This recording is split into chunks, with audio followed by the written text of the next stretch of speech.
Çox aktual mövzudur ki, yetkinlik yaşında olan uşaqlarla valideynlər bilmirlər necə münasibət qursunlar. Burada balansı pozurlar və bilmirlər uşaqları necə deyim, yaxşı mənada laskavit eləsinlər. Sığallamaq. Hə, bilmirlər onları sığallasınlar, yoxsa onlardan çox sərt davransınlar. Burada uşağın sərhədləri var. Pozula bilir. Bu yerdə valideynlər özlərini necə aparsınlar? Valideyn deyəndə biz emosional yetkin olmalıyıq ki, emosional yetkin emosiyalarını idarə edə bilən, manipulyasiyalara getməyən, nə edir, nə danışır, hamısını analiz edən və sonra davranandır.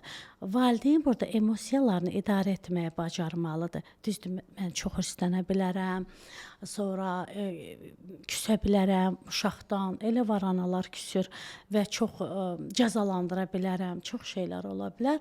Burada qızıl qaydanı pozmamaq üçün əslində valideyn də uşağın sərhəddini pozur. Otağına qapını döyməmiş girə bilər, əşyalarını icazəsiz yoxlaya bilər. Bunu etsə də elə etməlidir ki, uşaq heç vaxt bunu bilməsin. Çünki orada uşağın artıq gələcəyindən söz gedir, şəxsiyyət olmağından söz gedir.